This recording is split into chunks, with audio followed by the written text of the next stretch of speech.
जब संजना ने call cut कर दिया था तब रिधिमा को ले गए थे वो दो छोटे छोटे बच्चे और उनकी ही गुजारिश पर डांस किया था रिधिमा ने डॉक्टर आलिया के साथ। वहाँ निधि पहुंची थी संजना के पास एक फाइल और एक टिफ़िन बॉक्स लेकर।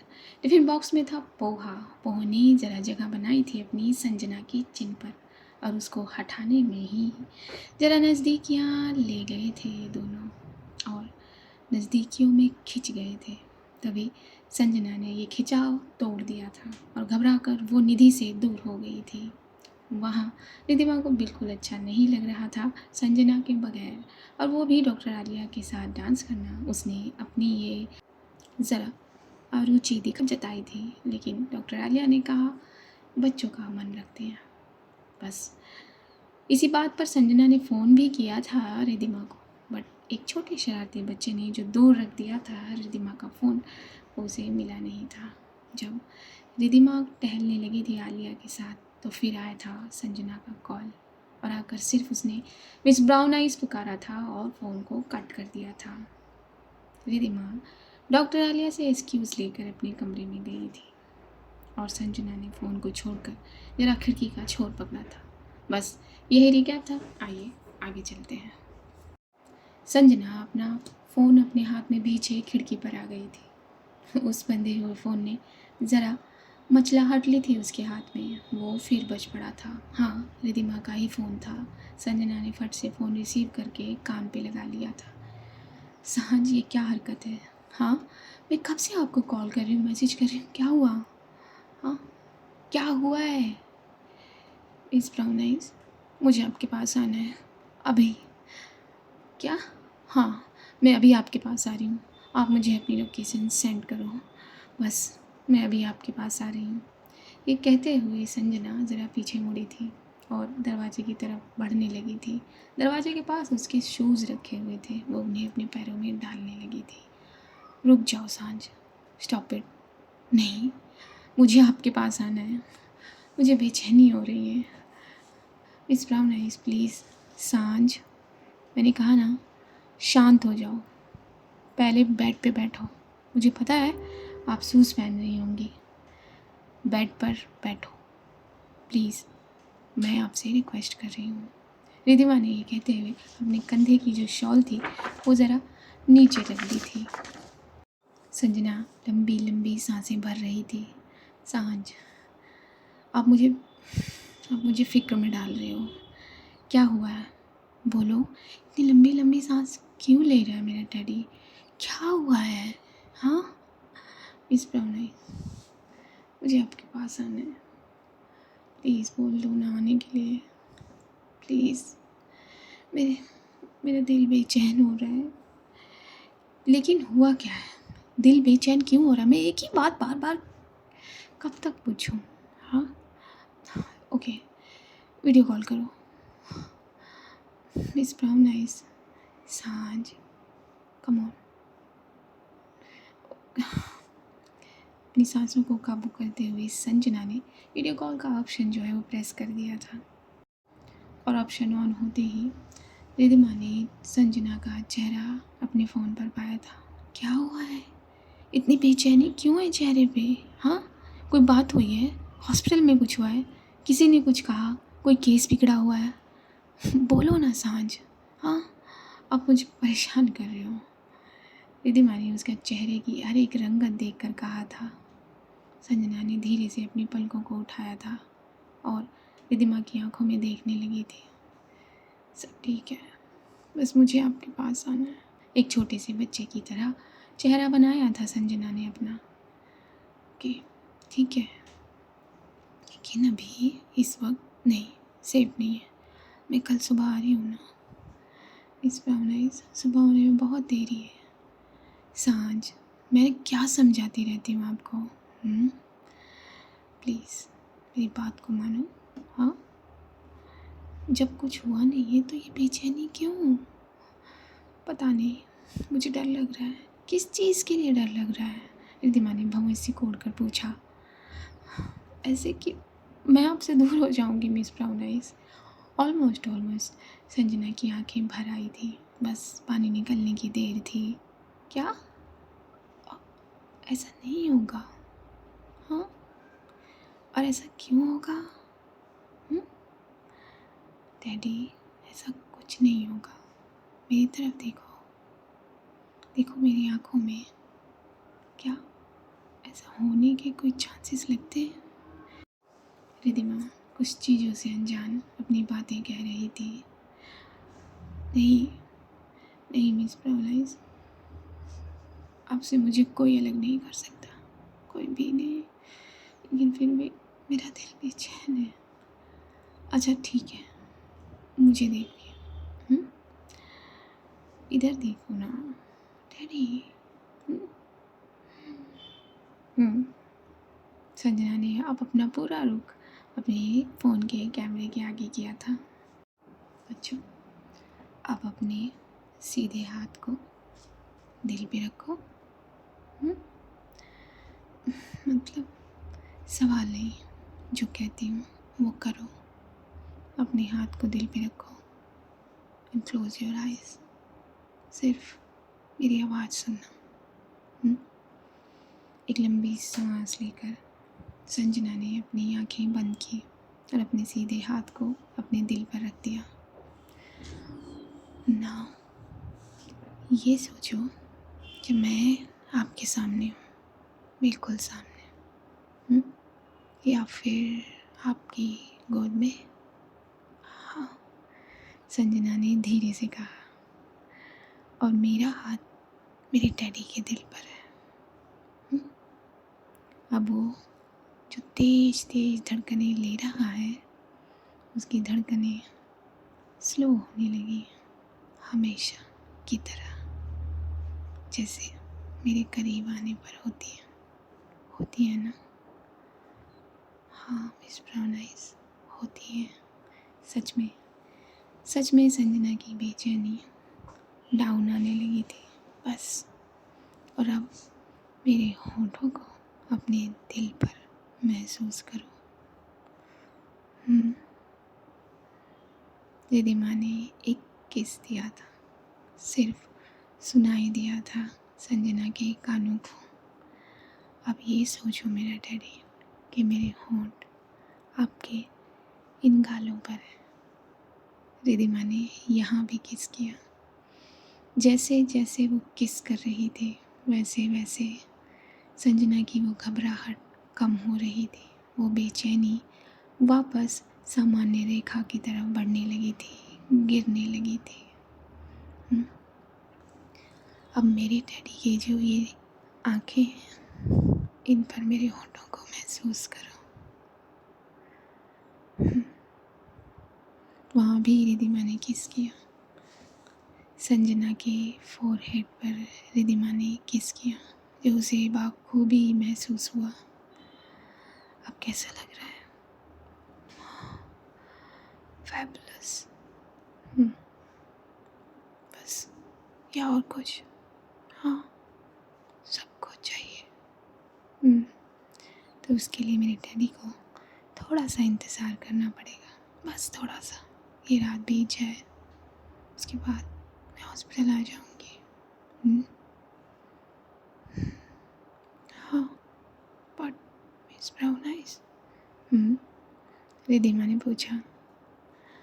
एक जगह तो रह गई ना। अच्छा, वो कौन सी जगह? ये होंठ, ये भी तो बेचैन होकर कांपने लगते हैं। अच्छा, ये बेचैन होकर कांपने लगते हैं। कोई बात नहीं, इनका ये जो कांपना है वो मैं पास आकर दूर करूँगी। ओके, मगर अभी के लिए ज़रा करीब आओ। हाँ। रिधिमा की पुकार पर आगे हुई थी संजना, और रिधिमा ने एक लंबा किस दिया था उसे इन वॉइस। अब आंखें तो बंद थी ना संजना की। रिधिमा का वो चेहरा देख नहीं पा रही थी जो किस बनाने के दौरान होता है।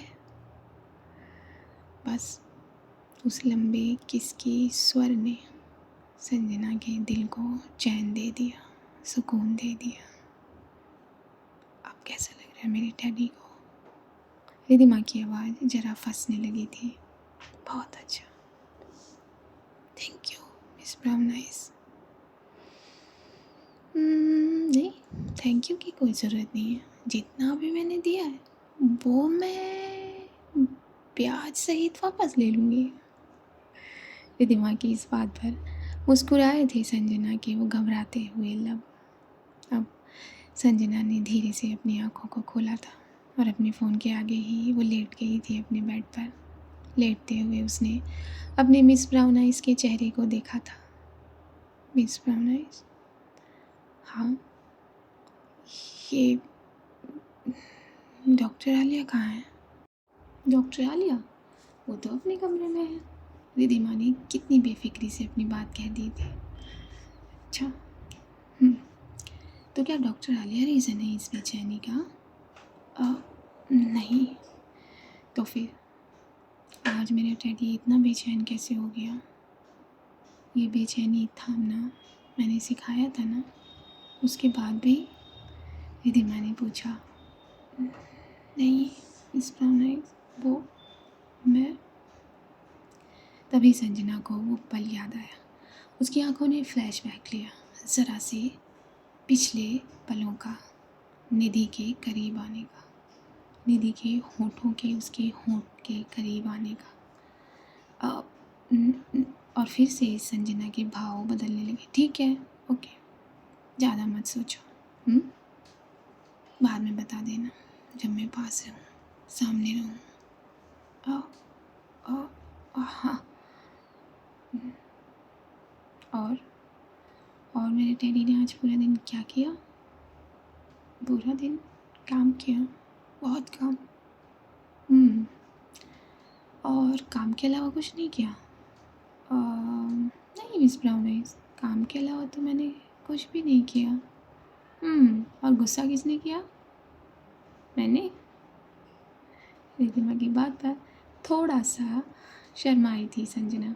शर्माई थी या शर्मिंदा हुई थी और अपनी नज़रें उसने झुका ली थी। तो गुस्सा भी आया। और मेरा फ़ोन क्यों काटा गया? अगर मैं चाहती तो मैं भी ऐसे ही गुस्सा कर सकती थी ना। नहीं, वो कुछ नहीं, बस। फिर से अपनी भवेसी कोड़ने लगी थी संजना। अच्छा ठीक है, कोई बात नहीं, अभी सो जाओ। आप, मैं यहीं हूँ, मैं कहीं नहीं जा रही अपने डैडी को छोड़कर। Miss brown eyes? हाँ। साड़ी कब उतारनी है? साड़ी अगर आप कहो तो मैं अभी उतार दूँ, रिधिमा ने कहा था। रिधिमा के कहते ही संजना की आंखें बड़ी हो गई थी। उसका दिल बड़ी तेज़ी से उछला था। क्या सच में? इस बात पे देखो कैसे खिला है इनका चेहरा। हाँ, बिल्कुल नहीं, मेरे कपड़े अभी ड्राई नहीं हुए और यहाँ का मौसम बहुत ठंडा है, बहुत ठंडा। इसलिए तो मैं अपने डैडी को इतना मिस कर रही थी। अगर वो होता तो उसको अपनी दोनों बाहों में भर के उसके ऊपर चढ़ के गर्माहट ले जाती ना। अच्छा, हाँ, तो मैं आ जाती हूँ ना। नहीं, मैंने तो अपने डैडी की बात की, इस डॉक्टर संजना की बात थोड़ी की, जो हर बात पर इतनी बेचैन हो जाती है, इतनी उखड़ जाती है और इतनी गुस्सा क्यों? फिर से रिधिमा की बात ने फिर से शर्मिंदा किया था संजना को। ओके, आई एम सॉरी ना। इसकी ज़रूरत नहीं है सांझ, बस इसकी ज़रूरत नहीं है। अब आंखें बंद करो और सो जाओ। जी। रिधिमा के कहने पर फट से अपनी आंखें बंद कर ली थी संजना ने और रिधिमा की नज़रें सिर्फ उसे देख रही थी। क्या हो जाता है इन्हें?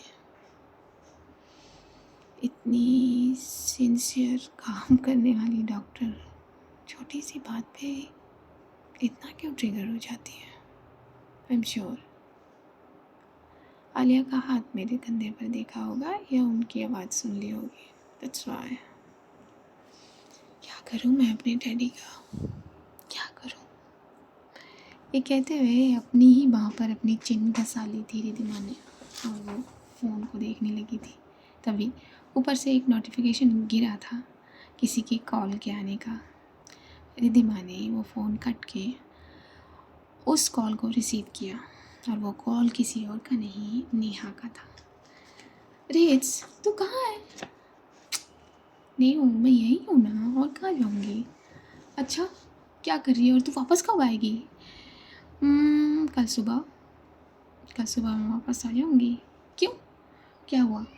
Anything serious? नहीं, तुझे एक न्यूज़ देनी है, नेहा ने कहा। अच्छा, न्यूज़ मतलब? एक सेकेंड, लेट मी गेस। तुझसे वो लड़का मिलने आया था ना? रिद्धिमा ने कहा। हाँ, तो क्या तुझे वो पसंद आ गया? हाँ, बहुत पसंद आ गया। वो बहुत क्यूट है, उसके गाल कितने लाल लाल हैं। क्या, उसके गाल लाल लाल है इसलिए तुझे वो पसंद आ गया? नहीं रिच, क्या स्टुपिडिटी की बातें करती है। मेरा मतलब वो बहुत डिसेंट है, बहुत डिसेंट। और हाँ, मुझे पसंद आ गया है। मम्मी को भी पसंद था बहुत पहले से। और तू कब आएगी? मुझे तुझे ये बात सामने से बतानी है। अरे बाबा, मैं सुबह ही आऊँगी। चल, तो अब तेरी एक शिकायत दूर हो गई ना कि तुझे तैयार होने का मौका नहीं मिल रहा। तो बता, कब तैयार होने की डेट निकाली है तूने? क्या रिट्स, तू कुछ भी, मतलब तू सब कैसे समझ जाती है मेरे बारे में? नेहा ने एक बहुत शर्मीली वाली स्माइल ली थी फ़ोन पर। क्या करूँ, तो जैसी शैतान की दोस्त हूँ ना, दोस्त तो सब चीज़ समझ जाते हैं। हंस दी थी यहाँ पर नेहा। बिल्कुल, दोस्त सब कुछ समझ जाते हैं। चल ठीक है, तू आजा, काफ़ी रात हो गई है और मैं सोती हूँ। अच्छा, तू सच में सोएगी? रिद्धिमा ने टांग खींची थी अब नेहा की। हाँ, मैं सच में सोऊंगी। ज़्यादा सोचने की ज़रूरत नहीं है तुझे रिट्स, क्योंकि मेरी थोड़ी ना एक ही रूम में उसके साथ, बस बस रहने दे, बस रहने दे नेहा। तूने नंबर तो ले लिया होगा उसका? नहीं ना, नंबर ही तो नहीं ले पाई। सो सैड ना, रिद्धिमा ने कहा। फिर से बहुत बड़ी लाफ ली थी नेहा ने। काफ़ी देर हो गई इसलिए सो जा, तुझे सुबह निकलना भी तो होगा, और जल्दी आ, मुझे बहुत कुछ तुझसे बताना है। हाँ ठीक है, तू भी सो जा या फिर ख्यालों में खो जा। चल, good night. Good night jets, ख्याल रखना। बिल्कुल। और इन दोनों ने फ़ोन कट कर दिया। रिद्धिमा बहुत खुश थी। वो अपने बेड पर लेट गई थी, जैसे वो आसमान पर लेटी हो, अपने दोनों हाथों को फैलाए हुए।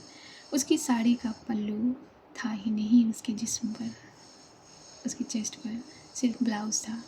और उसका वो स्टमक जो सांस के साथ साथ कभी अंदर तो कभी बाहर हो रहा था। वो हंसते हुए इस रूम की सीलिंग को देख रही थी। नेहा। अ,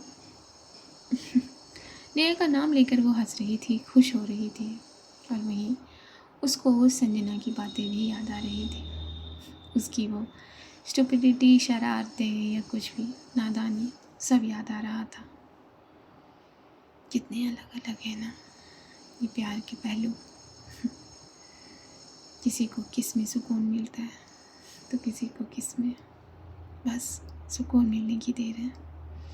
दुआ करती हूँ महादेव से कि नेहा को भी उसका सुकून मिल जाए। ये कहकर अपनी आंखें बंद कर ली थी रिद्धिमा ने, और वो भी एक खूबसूरत ख्याल लेकर अपनी खूबसूरत नींद में खो गई थी। लेकिन जग रही थी तो डॉक्टर आलिया की आंखें, जो रिद्धिमा के साथ बिताए हुए पलों को याद कर रही थी। वो भी अपने बेड पर थी, लगभग यही पोजीशन लिए, बस उन्होंने साड़ी नहीं पहनी थी। वो भी तो खूबसूरत थी। वो हर एक पल याद कर रही थी। कभी दाहिनी करवट ले रही थी तो कभी बाहिनी, तो कभी सीधे लेट जा रही थी। रिद्धिमा का वो हंसना, रिधिमा के वो बालों का चेहरे पर आना, रिधिमा की वो साड़ी, रिधिमा का वो पेट, सब कुछ डॉक्टर आलिया की नज़रों के आगे चल रहा था। वो अपनी ज़िंदगी का बहुत खूबसूरत ख़याल जी रही थी और बस मुस्कुरा रही थी। उनकी आंखों में नींद नाम की चीज़ ही नहीं थी तो चमक उनके ख़यालों की, शायद उनके दिल का रिफ्लेक्शन था। वहाँ डॉक्टर निधि भी अपने रूम की खिड़की के आगे खड़ी थी। संजना तो पहले ही सो चुकी थी, लेकिन निधि की आंखों में भी नींद नहीं थी। उन्हें अपना दिल अनरिदम लग रहा था, ठीक से चलता नज़र नहीं आ रहा था। वो भी उन्हीं ख्यालों में गुम थी, लगभग जिन ख्यालों में डॉक्टर आलिया बस पर्सन चेंज कर दीजिए।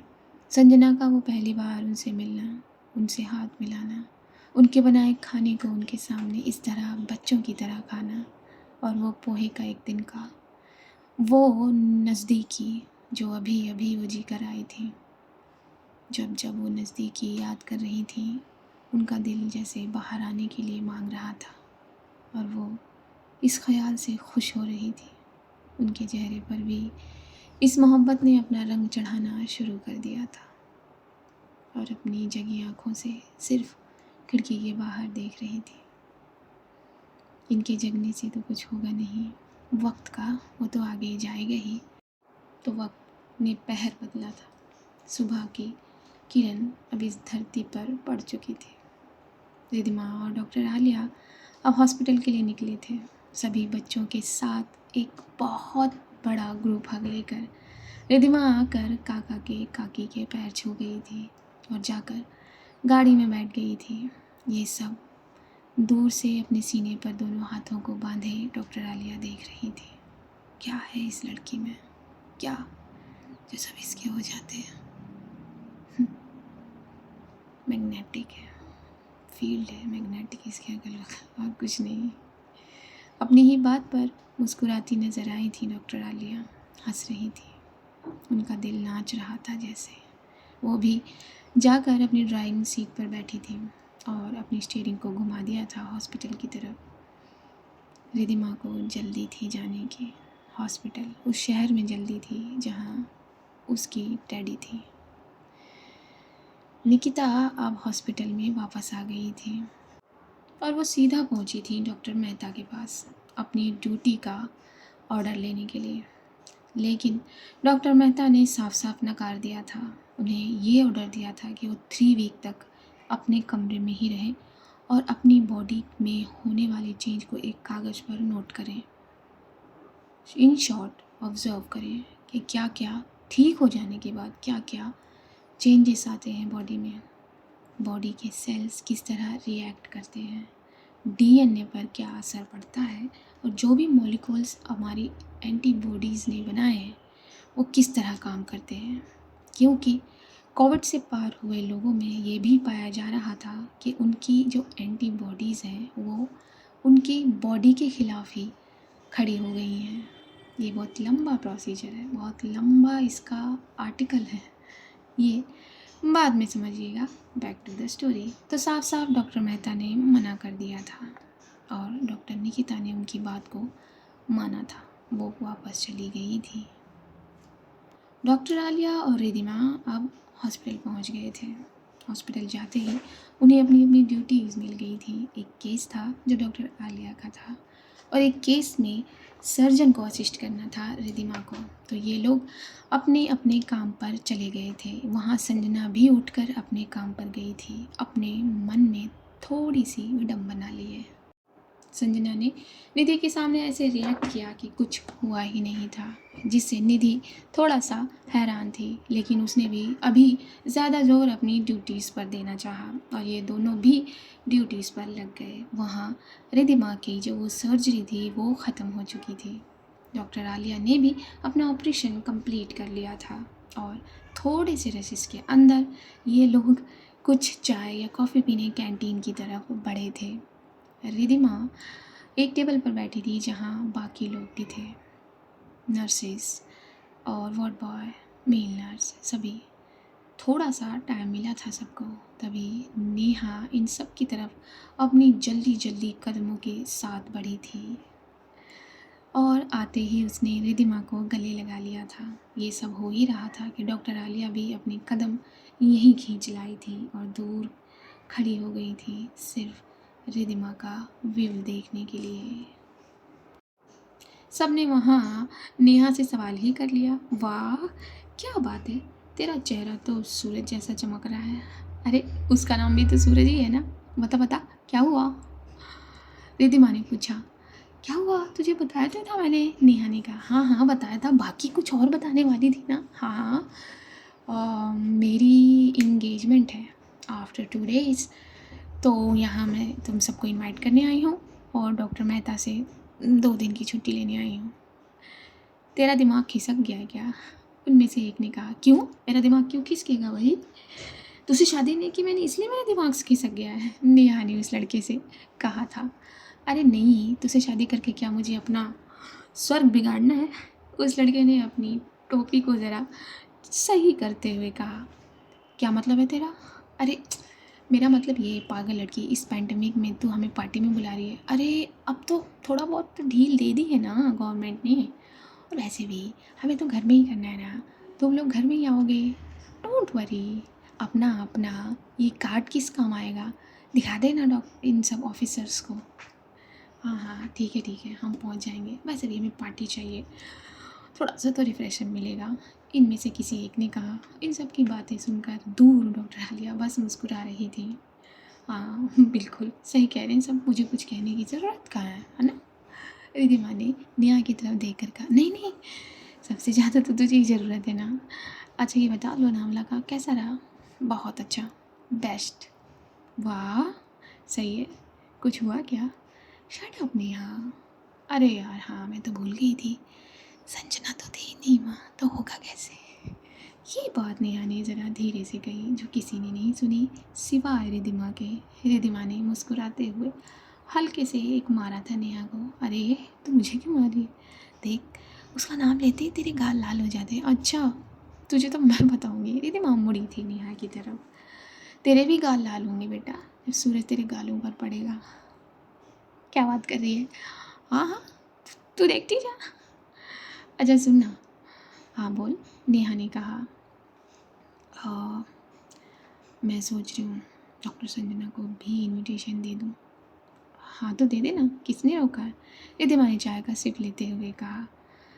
मैं सोच रही हूँ डॉक्टर संजना के पास जाकर दूँ। क्या बात कर रही है, सच में। रिद्धिमा की भवें ज़रा ऊपर चढ़ी थी। हाँ सच में, तू चलेगी मेरे साथ, मेरा मतलब तुझे चलना होगा मेरे साथ। तू पागल है क्या, मैं कैसे जाऊँगी, ड्यूटीज़ ड्यूटीज़ तो होती रहेंगी ना रेज। यार चलना, देख इसीलिए मैं आई हूँ तुझे यहाँ से चुराने के लिए, तू भी उससे मिल लेना और मैं उसे इनवाइट कर दूँगी। तेरे ही लिए कह रही हूँ मैं ये, नेहा ने कहा। हाँ हाँ ठीक है, ज़्यादा एहसान जताने की ज़रूरत नहीं है, लेकिन डॉक्टर मेहता। अरे मैं जा रही हूँ, तू बाद में आना, मैं पहले उन्हें इनवाइट कर देती हूँ और अपने 2 दिन की छुट्टी ले लेती हूँ। और ना भाई देंगी नहीं वो, उसके बाद तू जाना, सिर्फ 3 घंटे की तो बात है। हाँ 3 घंटे पहले ही तो निकलना है हमें। और सुन, 3 घंटे के बाद तो उसके पास रुक जाना, जो लोनावला में नहीं हुआ वो यहाँ हो जाएगा। शट अप नेहा, कुछ भी बोलती है, जा डॉक्टर मेहता के पास जा। हाँ मैं अभी आती हूँ। नेहा ये कहकर बाहर की तरफ बढ़ गई थी और ये दोनों ही अपने अपने मिशन में कामयाब हो गए थे। रिद्धिमा को भी सिर्फ 2 घंटे पहले छुट्टी मिल गई थी। क्या यार, मैंने तो 3 घंटे कहा था। छोड़ना, मिल तो गई ना। रिद्धिमा बहुत खुश थी। हाँ चले, 1 सेकंड, जाएंगे कैसे। रिद्धिमा ने नेहा की तरफ देखा। हाँ यार डॉक्टर आलिया की गाड़ी ले लेते हैं ना। नहीं नहीं नहीं, तू पागल है, रिद्धिमा ने मना किया। अरे क्या हो गया। अरे यार उनसे गाड़ी की चाबी लेने जाएंगे, फिर वो बोलेंगे कहाँ जा रहे हो, मैं छोड़ देती हूँ। हाँ ये भी तो सही कह रही है। नेहा ने ज़रा नाक सिकोड़ी। वैसे भी वो तो तुझ पे ऐसे ही मरती है, तेरे लिए न जाने कौन कौन सी दूरियाँ तय कर ले वो। बस कर, रहने दे, ऐसा भी कुछ नहीं है। हाँ हाँ ऐसा ही है। अच्छा तुझे इसी बात पे, टॉपिक पे तुझे मुझसे बहस करनी है या चलना है? रिधिमा ने भी ज़रा अपनी गर्दन को शेक करते हुए अपनी बात कही थी। हाँ हाँ चलना है यार, लेकिन जाएंगे कैसे? क्वेश्चन तो वहीं टिका हुआ है। अक्षय, डॉक्टर अक्षय से बात करते हैं। नेहा ने अपनी आंखों को बड़ा करते हुए कहा। हाँ ठीक है चल। और ये दोनों जाकर यहाँ भी अपना मिशन कंप्लीट कराए। डॉक्टर अक्षय की गाड़ी लेकर ये दोनों निकल पड़े उस गवर्नमेंट हॉस्पिटल की तरफ जहाँ कार्यरत थी हमारी संजना। ये दोनों धीरे धीरे हॉस्पिटल में आगे बढ़े थे और हॉस्पिटल की हालत को देखकर सिर्फ एक दूसरे को घूर रहे थे। व्हाट द हेल इज, यहाँ पर कैसी हालत है यार। आई मीन किस तरह काम कर रही है डॉक्टर संजना यार। कितने पेशेंट पे पेशेंट है यहाँ। माय गॉड, होप कि उस हिसाब से डॉक्टर भी हों अंदर। हाँ नेहा तूने ठीक कहा यार, यहाँ तो बेड से नहीं है। हे भगवान रहम कर दे अपने इन लोगों पर। रिधिमा के दिल की आवाज़ थी ये। इसी तरह ये दोनों अंदर बढ़े थे और नेहा ने जाकर नर्स स्टेशन पर पूछ लिया था डॉक्टर संजना के बारे में। तो वहाँ पता चला था कि डॉक्टर संजना अभी ड्यूटी पर हैं, थोड़ी देर बाद वो फ्री हो जाएंगी। तो ये लोग एक छोटे से वेटिंग एरिया में वेट करने लगे थे, बिल्कुल छोटा, जहाँ कोई नहीं था। यार यहाँ पर तो इक्विपमेंट भी नहीं है, मतलब हद हो गई है। अभी ये हाल है या पहले से ही होते होंगे, पता नहीं यार। नहीं ऐसा तो नहीं रहता है। आई थिंक अभी ही हुआ होगा ये, या फिर मैनेजमेंट ढीला होगा। गवर्नमेंट हॉस्पिटल माना, लेकिन ऐसे तो नहीं होते। नहीं यार छोड़, चल टाइम हो गया। आई थिंक अब डॉक्टर संजना की ड्यूटी ओवर हो गई होगी। नेहा ने कहा। हाँ चल चले। Excuse me, locker room. किसी आते हुए वार्ड बॉय से रिधिमा ने पूछा था। उस वार्ड बॉय ने अपने सीधे हाथ से ज़रा इशारा किया था लेफ़्ट साइड की तरफ। Okay thank you. ये कहते हुए ये दोनों आगे चल दिए थे और सामने ही एक छोटा सा लॉकर रूम था। भाई साहब ये तो हमारे हॉस्पिटल के। एनीवेज चलें। जाते हुए रिधिमा ने और नेहा ने सीधा लॉकर रूम का वो छोटा सा दरवाज़ा ओपन कर दिया और सामने पाया संजना को, जो निधि के साथ थी। निधि संजना के बहुत करीब थी और निधि कुछ खाती हुई संजना के बाल को ज़रा पीछे करने के लिए अपना हाथ आगे बढ़ा रही थी, जिससे संजना बहुत बेखबर थी क्योंकि उसके हाथ में फाइल भी थी और उसके मुंह में कुछ निवाला था जो वो चबा रही थी। तभी निधि के इस कनेक्शन में बगावत हुई थी, रुकावट हुई थी, खेद हुआ था। क्यों? क्योंकि रिधिमा और नेहा के कदमों की आवाज़ से। फट से मुड़ी थी संजना दरवाजे की तरफ। मिस ब्राउन आइज, आप? वो फट से उस टिफ़िन को वहीं छोड़कर अपने हाथ में फाइल लेकर खड़ी हो गई थी और रिधिमा की आंखें वहीं जम गई थी। रिधिमा के साथ साथ नेहा की भी। वो दोनों हैरानी से इस तरफ देख रहे थे। ये ठहराव क्या बदलाव लाएगा जानते हैं आने वाले भागों में, राइट? तो बस आज के भाग में इतना ही। अब मैं आपसे क्या कहूँ, अपनी राय लिखना ना भूलिए। इस पार्ट को लाइक कर दीजिए, शेयर कर दीजिए, कमेंट कर दीजिए, कर सकते हैं तो। मेरी आवाज़ पहली बार सुन रहे हैं तो सब्सक्राइब कर लीजिए। सब्सक्राइब कर लिया है और सुन रहे हैं तो लाइक शेयर एंड कमेंट कर दीजिए। और सुन रहे हैं फिर भी सब्सक्राइब नहीं किया है तो क्या बोलूँ मैं आपसे छोड़ ही देती हूँ, है ना। चलिए दुआ करिए, इतना तो कर सकते हैं आप। जिन्होंने सब्सक्राइब नहीं किया है वो इतना तो कर सकते हैं, दुआ करिए अपने पेरेंट्स के लिए, बुज़ुर्गों के लिए, and don't forget pregnant lady के लिए। और जल्द मिलने के लिए मुझे दीजिए इजाज़त। नमस्कार।